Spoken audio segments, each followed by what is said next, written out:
Ninth के लिए topic है फर्टिलाइजर, जिन्हें हम हिंदी में खाद बोलते हैं। The fertilisers are a commercially produce the chemical formulation that provide the nutrition to the crop plants for overcoming some soil deficiency enhancing their growth and yield. कि जो फर्टिलाइजर्स है, जब हम उन्हें कमर्शियल मतलब बहुत बड़े पैमाने पे प्रोड्यूस करते हैं बाय उनके केमिकल फॉर्मुलेशन, जिन केमिकल से हम उन्हें प्रोड्यूस करेंगे, दैट प्रोवाइड द न्यूट्रिशन, उन्हें क्या प्रोवाइड कर देना पड़ता है? न्यूट्रिशन। न्यूट्रिशन का मतलब होता है पोषण टू दी क्रॉप प्लांट्स को फॉर ओवरकमिंग, कि आगे जब उन्हें जरूरत पड़ेगी, जब सोयल में किसी चीज की डेफिशिएंसी होगी, तब उसे पूरा करने के लिए, इनहेंसिंग को, उसकी प्रोवाइड को पूरा करने के लिए, ग्रोथ और यील्ड को, तब हम फर्टिलाइजर्स का यूज करते हैं। ए कंप्लीट फर्टिलाइजर है one of which contain all the three critical elements on minerals.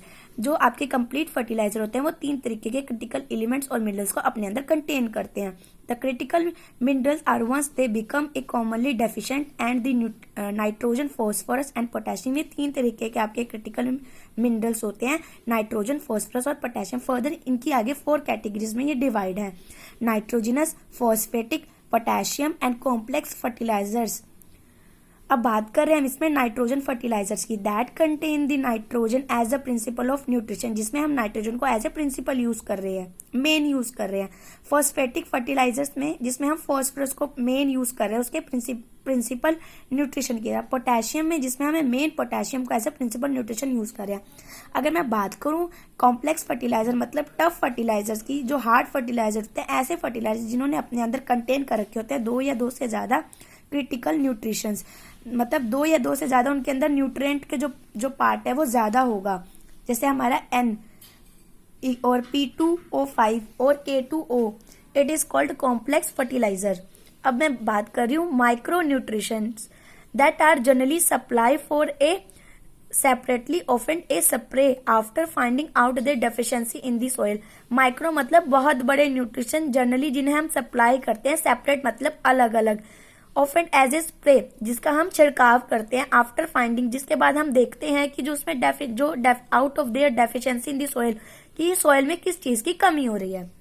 अब मैं बात कर रही हूँ एप्लीकेशंस ऑफ फर्टिलाइजर्स कि क्या क्या एप्लीकेशंस होंगी fertiliser. The fertiliser can be apply before the sowing and during the irrigation और a spray on a standing crops.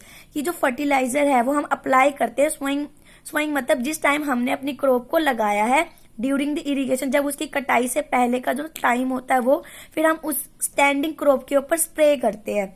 Second, the fertilizer should not be apply direct to the soil if the crop is stand.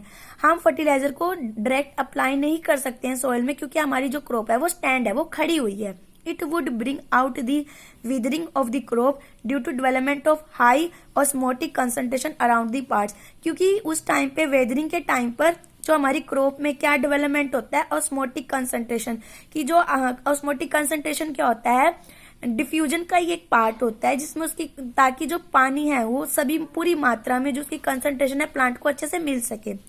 Fertiliser should not get wash away due to excessive irrigation and a rain fertilizers and excess of a crop observation।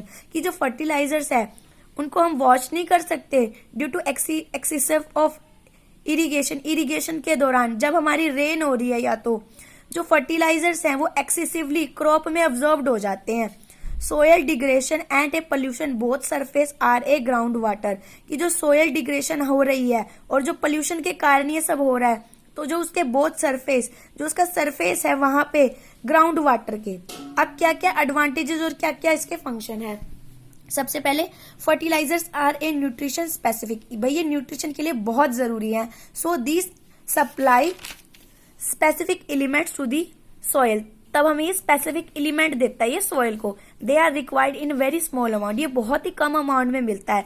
They are very compact, ये बहुत ज्यादा compact है। The fertilisers are readily observe by the plant, उन्हें कौन जल्दी से जल्दी observe करता है? Plant. Because they are a soluble in water, क्योंकि वो सोल्यूबल होते हैं वाटर में हमारे फर्टिलाइजर। अब मैं बात करती हूँ डिसएडवांटेजेस की, भी क्या क्या कमियां हैं इसमें। Fertilizers are a non biodegradable, हम इसे एक बार ही यूज कर सकते हैं, दोबारा यूज नहीं कर सकते। The fertilizers give only a short term benefit, इससे हमें सिर्फ थोड़े टाइम के लिए ही मुनाफा मिलता है। They are harm in a some micro organism, ये हमारे जो माइक्रो ऑर्गेनिज्म होते हैं सॉइल के अंदर, जो ग्रोथ, जो फर्टिलाइज करते हैं सॉइल को, उनको ये किल कर देते हैं। चेंज इन सोयल केमिस्ट्री, ये सोयल की जो केमिस्ट्री है उसकी जो एसिडिसिटी और बेसिसिटी उसको चेंज कर देता है, either be alkaline or to be acidic. And fertilizers are a quick expensive, और ये बहुत ज्यादा महंगे होते हैं।